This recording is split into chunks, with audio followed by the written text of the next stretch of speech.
Bem, boa noite a todos. Para quem não me conhece, meu nome é Renato. Ele gosta de me chamar de Renato, mas eu gosto do meu nome artístico. Renato Rocha. Aí alguém falou, mas tem o da Globo. Eu falei, então bota Renato Ribeiro. Mas também tem. Eu falei, meu Deus do céu. Né? Porque é Renato Ribeiro da Rocha.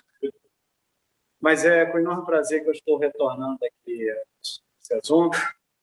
A última vez que nós estivemos aqui, Júlio, foi ainda naquelas quartas-feiras da manhã que a gente vinha aqui, eu, Sivaldo, Neio.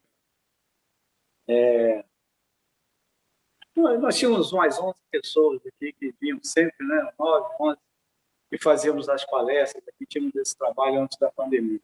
Foi a última vez que eu tive, foi na última quarta-feira, antes de fechar tudo, lembra? 18 de março.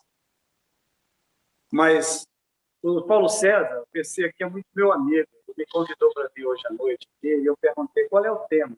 E ele, como é muito meu amigo, ele deu um tema tranquilo: fora da caridade não há salvação. Então, vocês trouxeram o cobertor, o travesseiro, porque para falar fora da caridade não há salvação, nós vamos dormir aqui, porque tem muita coisa para falar, né? Mas é um tema que todos nós já sabemos, porque ele se tornou basicamente um slogan, um lema da doutrina espírita. Né? O apóstolo Paulo, desculpem, eu vou ler algumas coisas aqui, porque eu não lembro nem o número da pergunta. O livro dos Espíritos, às vezes nem o capítulo do Evangelho, o número. Então, algumas coisas para a gente citar aqui o Paulo, por exemplo, nosso amigo Paulo. Nada traduz com mais exatidão o pensamento de Jesus. Nada resume tão bem os deveres dos homens como é essa máxima de ordem divina. Qual é a máxima de ordem divina? Fora da caridade não há salvação.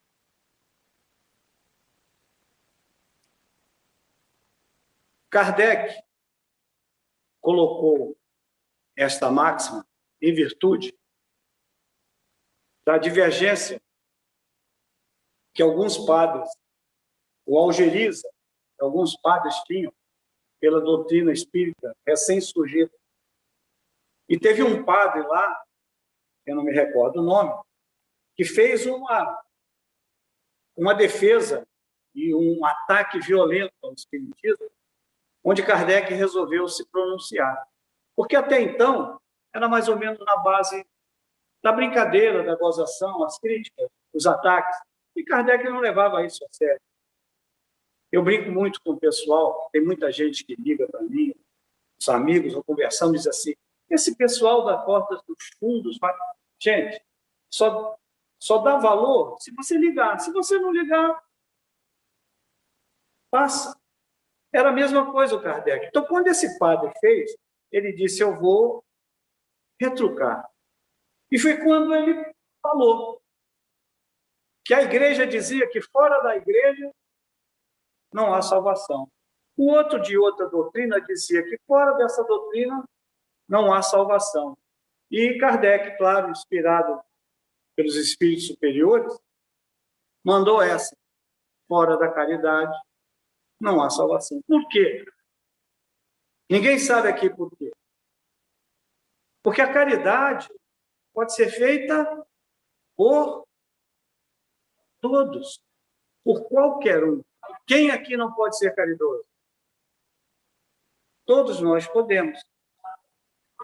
Portanto, como a doutrina, como a caridade é o princípio fundamental da doutrina do Cristo, concluímos que todas as palavras, todas são contrárias à caridade. Não pode ser, foi isso que Kardec mandou para o padre, tá? Não pode ser, como dizeis, com muita propriedade, inspirados por Satã, ainda mesmo que esse se revestisse da forma de um arcebispo.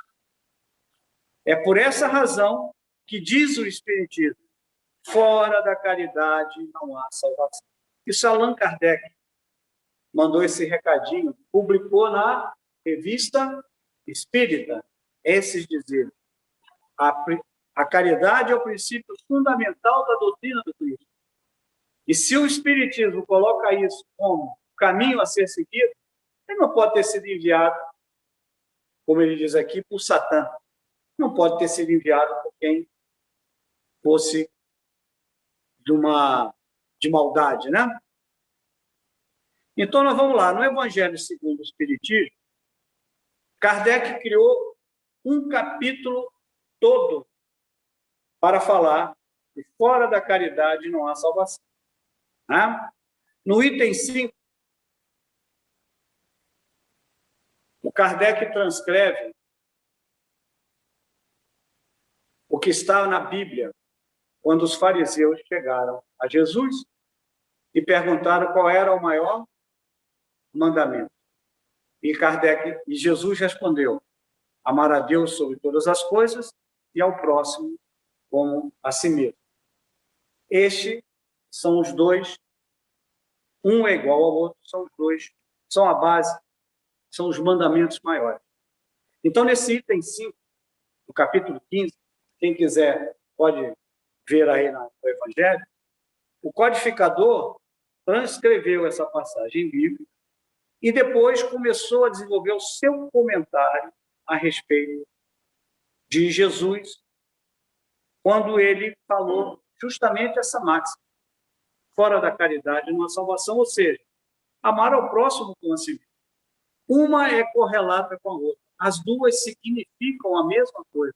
Toda a moral de Jesus se resume na caridade e na humildade. Quem pode me dizer quais são as energias, quais são as coisas contrárias à humildade e à caridade? Há o orgulho e o egoísmo. Orgulho e egoísmo são os oponentes da caridade e da humildade. Isso Kardec vai desenvolvendo lá no item 5. Não podemos amar a Deus sem praticar a caridade para com o próximo. Todos os deveres do homem se resumem nesta máxima. Está lá colocado por Kardec. Fora da caridade não há salvação. É assim que ele termina o item 5, dizendo: não podendo amar a Deus sem praticar a caridade para com o próximo, todos os deveres do homem se resumem nesta máxima: fora da caridade não há salvação. Lá no item 8 ele também faz menção a isso. E no item 10, está tudo anotado aqui, porque eu não gravo os itens, tá bom? Ele vem discorrendo sobre justamente o que ele tinha feito antes na Revista Espírita, em defesa do espiritismo contra o padre que atacou violentamente o espiritismo. Aí ele faz a correlação, dizendo assim: segundo a teologia tradicional cristã vigente, depois de sua jornada terrena, na teoria católica, na teoria da igreja, se vai para o céu, se vai para o inferno ou vai para o purgatório. Não é isso? O Espiritismo ensina um julgamento diferente. A alma se submete constantemente à lei de causa e efeito, colhendo os frutos de suas boas obras ou sofrendo as consequências de suas más imperfeições. O que é que nós concluímos aí? Olha bem a diferença. Na teoria católica, que aqui no mundo ocidental ainda está muito entranhada em todos nós, quando se morre, se foi bom, vai para o céu. Se foi ruim demais, vai para o inferno. Se não foi nenhum nem outro, vai para o purgatório, até se curar e passar para o céu. Vejam bem que o purgatório não deixa de ser uma reencarnação. O que vocês acham? O purgatório é aqui a Terra. Onde é que a gente está purgando os nossos delitos anteriores, as consequências das nossas faltas? Não é aqui, nem reencarnando? O purgatório é mais ou menos isso. Como eles não podiam falar de reencarnação, criaram o purgatório. E aí o Kardec vem dizer que não existe céu e inferno. Existe, sim, o colher do que plantamos. E o que nós plantamos? Boas ações? Vamos colher coisas boas. Plantamos coisas erradas, vamos colher coisas que vão nos doer, vão nos machucar, vamos sofrer. Então, é consequência do que nós fizemos.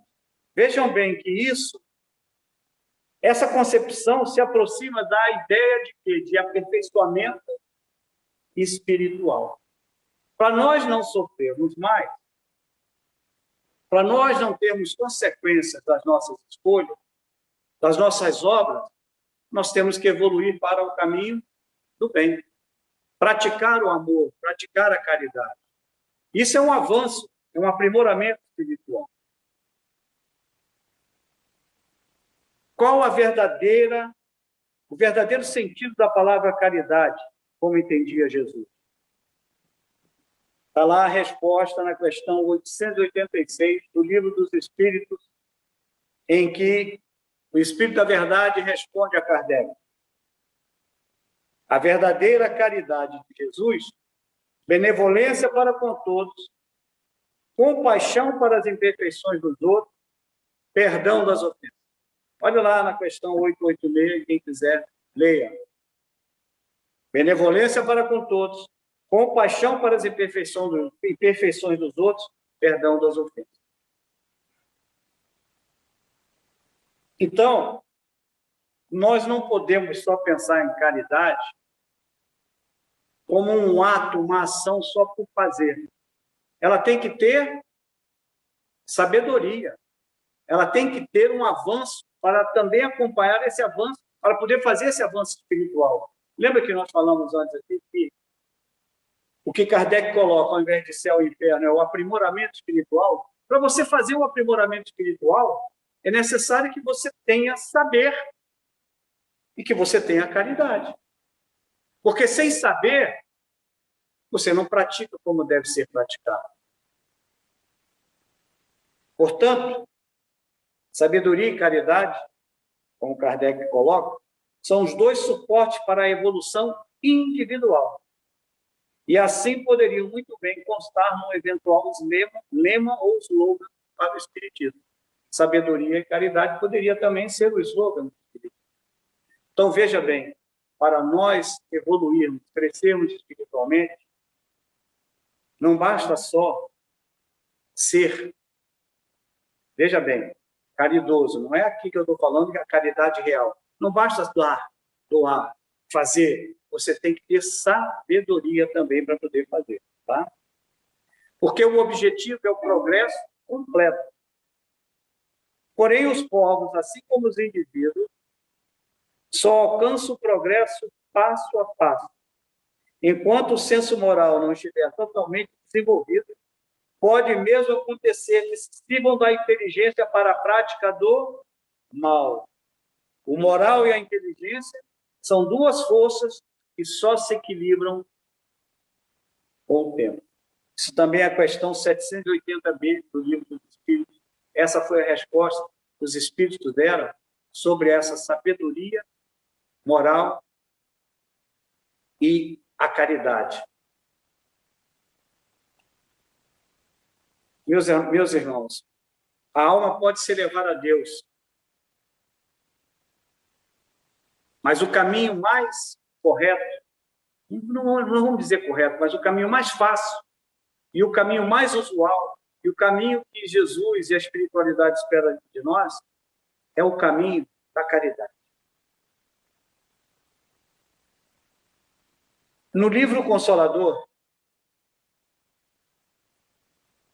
psicografado pelo Chico, foi escrito pelo Emmanuel, uma das questões, a questão 204, foi perguntado: a alma humana poderá se elevar para Deus tão somente com o progresso moral, sem os valores intelectivos?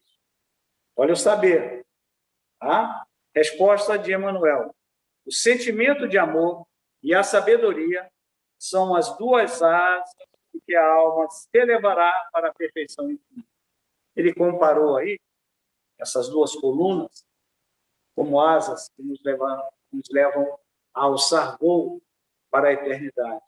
Ou seja,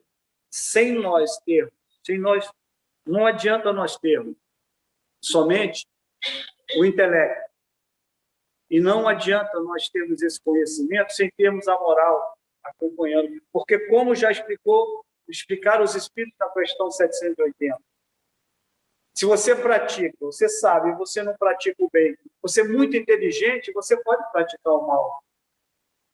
Como é que os nossos irmãos,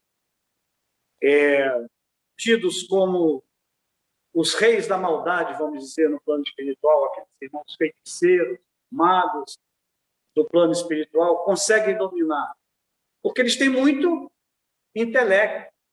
Vocês lembram que tem um livro que o Chico passou, a turma dele lá de Obsessão, passaram 8 anos, ou mais de 8 anos, conversando com o espírito que tinha tanta intelectualidade, tanto saber, sabia tanto da Bíblia, sabia tanto das coisas de Jesus, mas ele foi um ferrenho inquisidor, que maltratou, que matou, para ter terras, para ter poder. E ele discutia tranquilamente com quem quisesse que entrasse na sala lá e fosse. Ele falava coisas que a pessoa ficava sem ação, porque ele tinha um intelecto muito desenvolvido. Então, portanto, não é só dar coisas, auxílio material, pois a caridade é uma conquista do espírito. É nosso dever ajudar e auxiliar o nosso próximo com todas as forças, da forma como pudermos.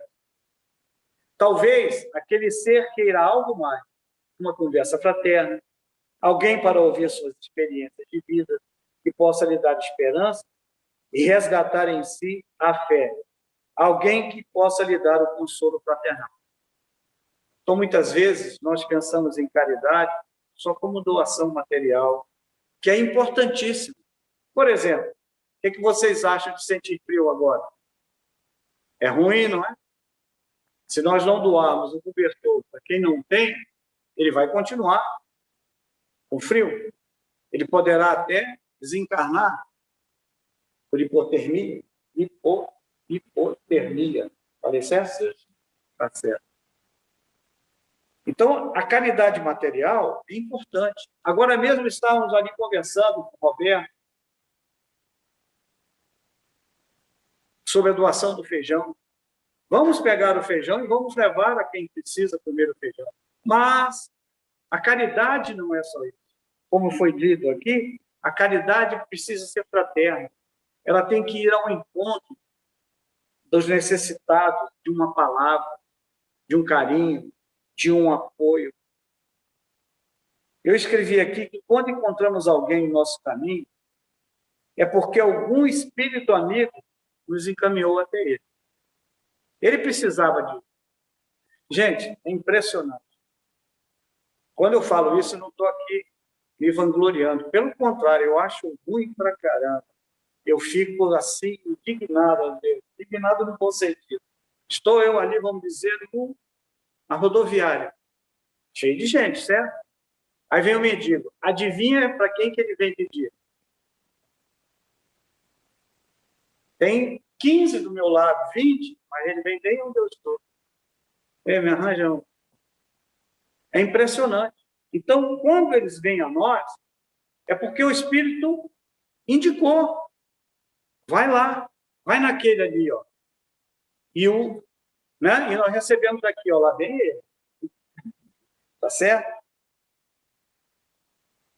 Esse espírito amigo nos encaminhou aquele ser, nos confiou a tutela temporária naquele momento para darmos alento, amenizar o seu sofrimento, ou ter alguém para conversar. Muitas vezes as pessoas chegam perto da gente porque só querem conversar. Hoje não se conversa mais nem dentro de casa. Isso eu não estou falando para vocês, não. Eu chego em casa, eu pego aqui o meu celular, vou ver se alguém mandou um WhatsApp. Olho para o lado, o filho está lá. Olho para o outro, a mulher está lá. Olho para o outro, o neto está lá.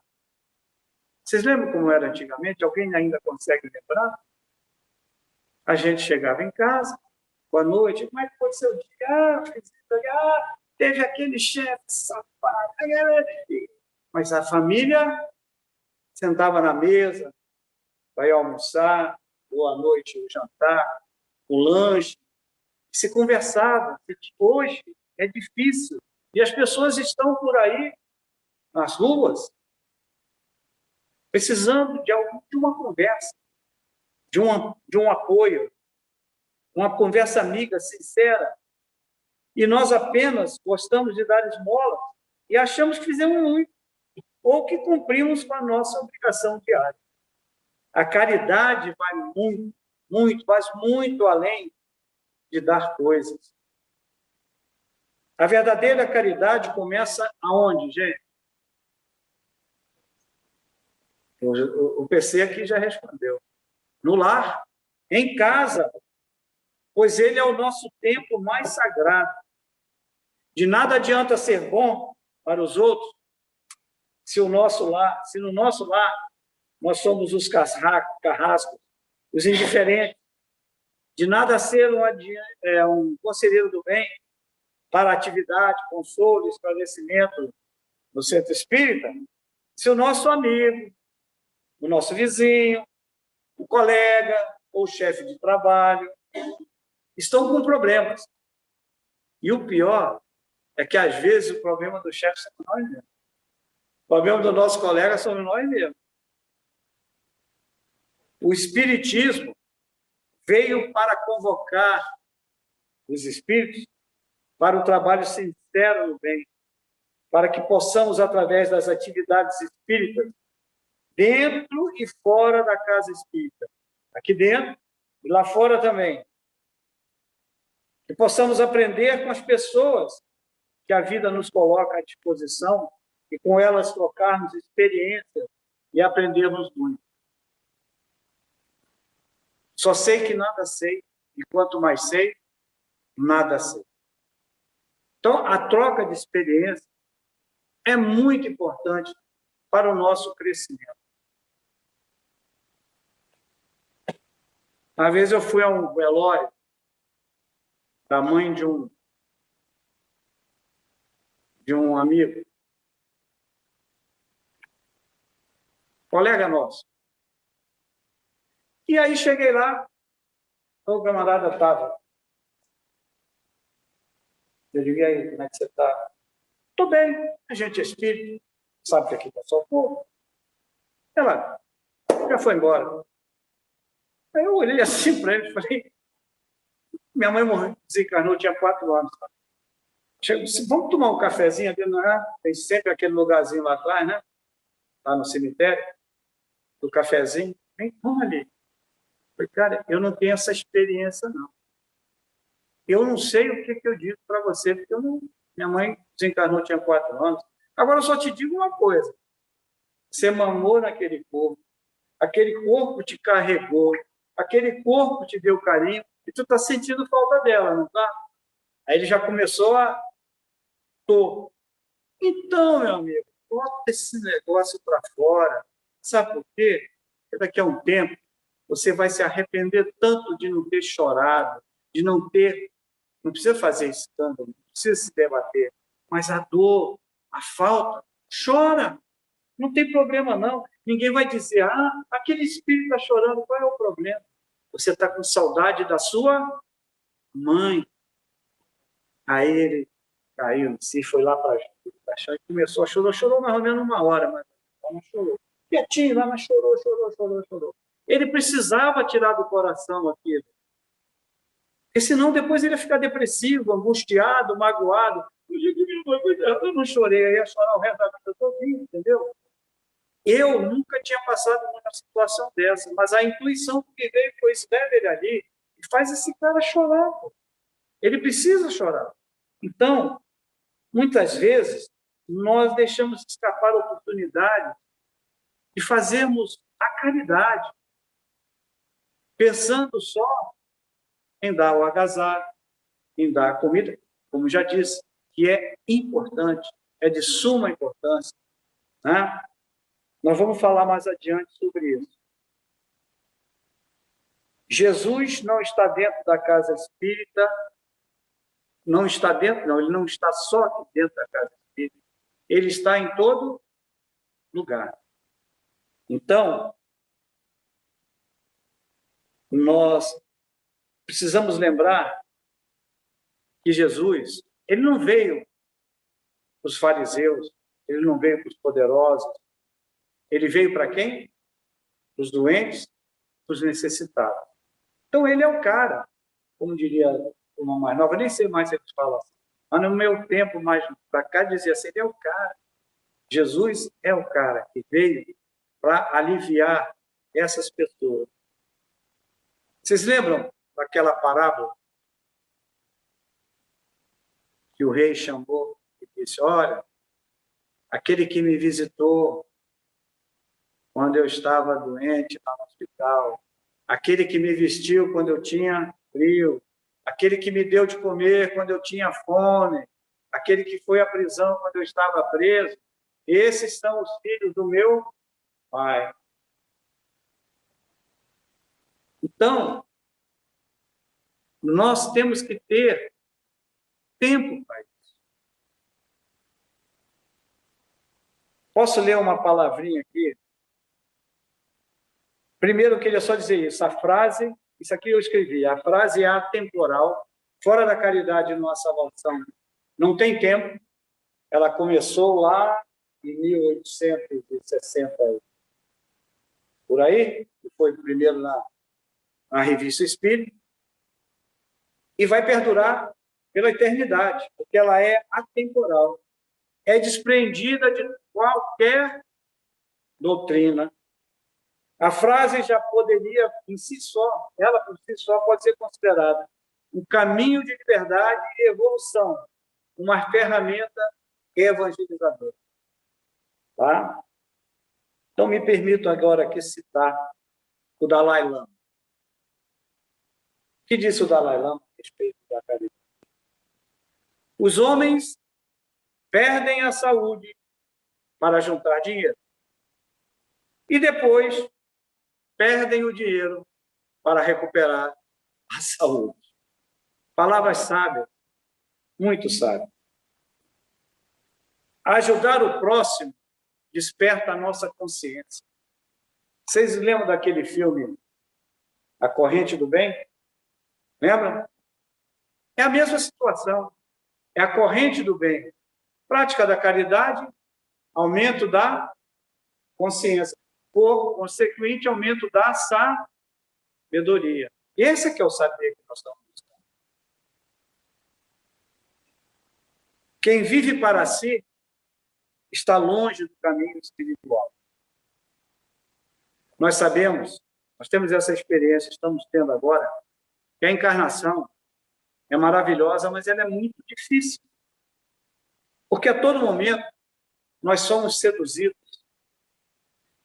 pelas armadilhas criadas pela sociedade em geral, por nós mesmos, que vem lá no nosso orgulho, no nosso egoísmo, acionando a faísca do poder, acionando a faísca do ego. Então, nesse mundo, que na época Kardec chamava de mercantilista, mas que hoje nós podemos chamar de capitalista, se dá muito valor às coisas materiais.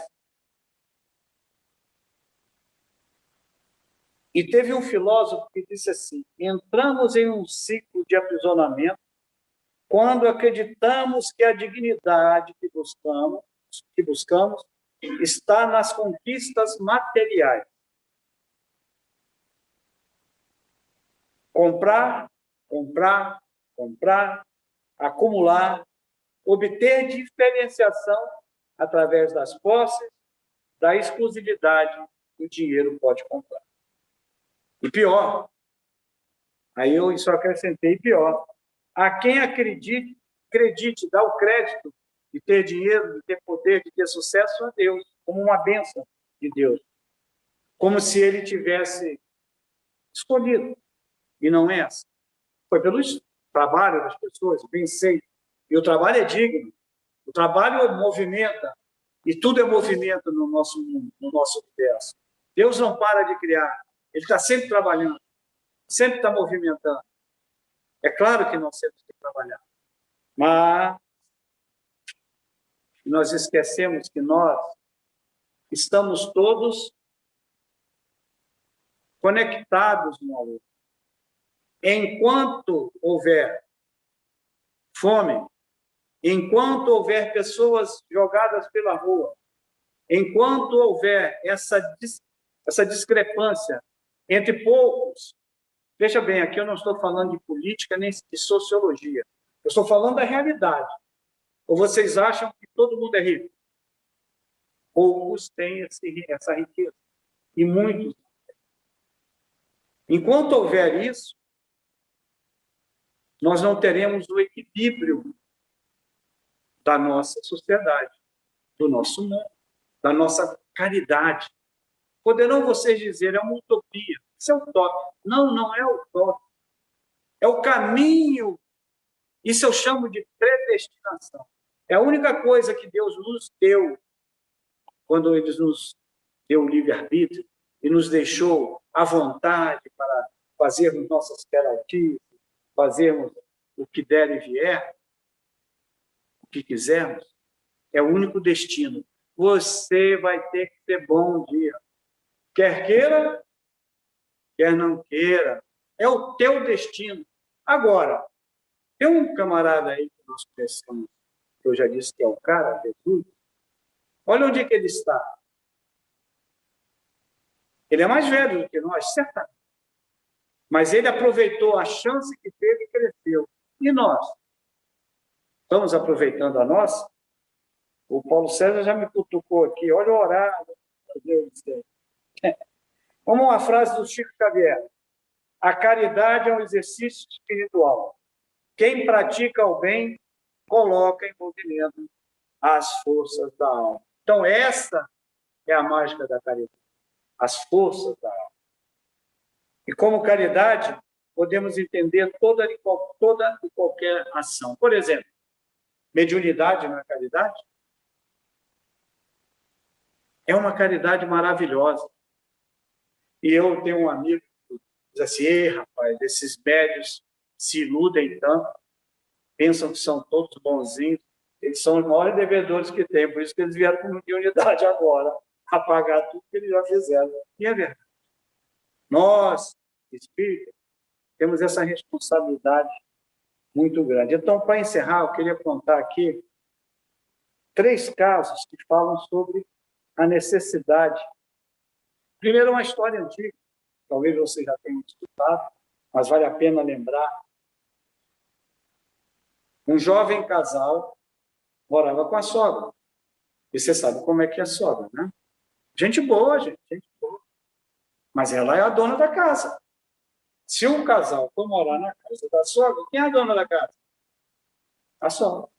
Consequentemente, a moça não ia. A casa tinha que ser dela. Afinal, ela casou com o filho da sogra. Mas a sogra que mandava. Então, ela foi ficando indignada, foi atrás de um feiticeiro famoso que tinha na Vila Setúbal. Ela sabia que fazia muito remédio, fazia muita coisa. Chegou lá e disse, olha, é o seguinte, eu queria um veneninho para matar minha sogra. Mas ninguém pode saber que fui eu. Isso é uma coisa que eu vou e tal.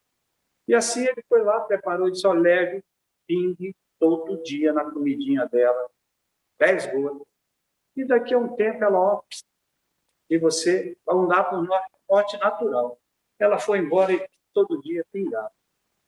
E aí ele avisou, aliás, antes dela, ele avisou, olha, mas comece a cuidar dela. Trate ela bem. Porque se der algum problema, ninguém vai dizer que foi você. A moça tão cuidadosa, tão amorosa. E assim ela fez. Pingava e todo dia o meu sobrinho botava a roupa e tirava, levava ela para tomar banho, não sei o que, não sei o que. Com o passar do tempo, ela disse, meu Deus do céu, não consigo mais viver sem minha sogra. É minha segunda mãe. Eu vou lá no feiticeiro desse teu antigo. Correu lá. Quando chegou lá, ele disse, não, tem só uma aguinha lá. Está tudo bem. Ela fez o quê? A prática da caridade. Ela tinha uma intenção, mas com o exercício. O exercício de cuidar, o exercício de fazer, ela se tornou realmente caridosa.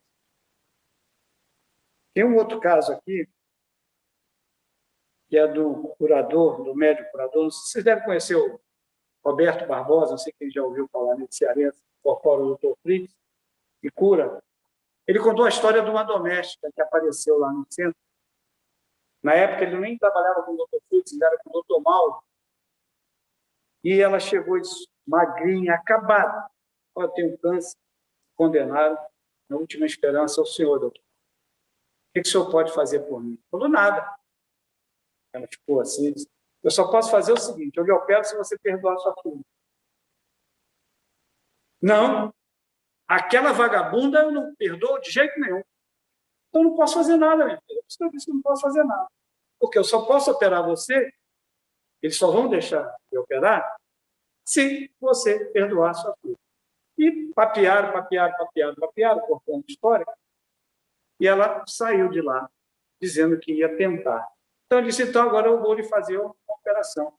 E mexeu lá nela, ela já saiu sem dor. E assim ela começou a voltar toda semana, começou a se engajar nos trabalhos da Casa Espírita, e passaram 6 meses e ela voltou ao médico. Quando ela voltou ao médico, o médico falou, impressionante, você não tem mais câncer nos lugares fatais, seu fígado está bom, seu pâncreas está tudo uma beleza. Você ainda tem umas metástases aí, mas são coisas comparadas que você tinha, está tranquila mesmo. O que você fez? Ela ficou calada, disse, não interessa. O que você está fazendo, continua fazendo que está dando certo. E assim ela passou 1 ano e pouco fazendo as atividades do centro, sumiu, desapareceu. 6 meses depois ela aparece de novo, mais magra do que a primeira vez, mais acabada do que a primeira vez. Aí o doutor Fritz, aliás, o doutor Mauro olhou e falou, minha filha, você aqui de volta, o que houve?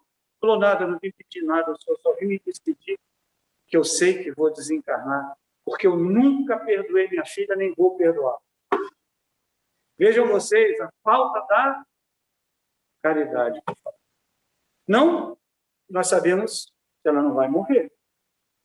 Mas olha o sofrimento que essa amiga chegou do outro lado da vida sem poder perdoar a filha depois de ter recebido tanto da espiritualidade. Tá bom? Leu o nosso horário? Então, muito obrigado a vocês. Foi ótimo estar aqui com vocês. Espero que vocês tenham entendido que a caridade não é só essa palavrinha bonita do Kardec. Fora da caridade, a nossa oração. A caridade é a nossa ação. No momento que nós saímos dessa porta para fora, nós precisamos ter a caridade. Não só de levantar um caído, com frio, com fome, mas de dar um suporte emocional, um suporte psicológico, uma ajuda, porque quem muito é dado, não é que muito será cobrado, que muito é dado, ele tem que usar o que recebeu. Tá bom? Boa noite a todos, obrigado. Então, Mestre Jesus, Pai Celestial, Mestre Jesus, a Mãe Santíssima, e toda a espiritualidade amiga aqui presente, nós agradecemos por mais esta noite, agradecemos pelos tratamentos que foram realizados, principalmente nos nossos irmãos encarnados que aqui estavam, possamos, através da caridade, do amor, estreitar os nossos laços com a humanidade toda, sabendo que não podemos julgar, não somos juízes. Sabemos, Pai, temos que perdoar e temos que ser fraternos, usar palavras mais doces, mais carinhosas, sentir misericórdias por todos aqueles que sofrem, porque é da misericórdia que tem a ação para o bem.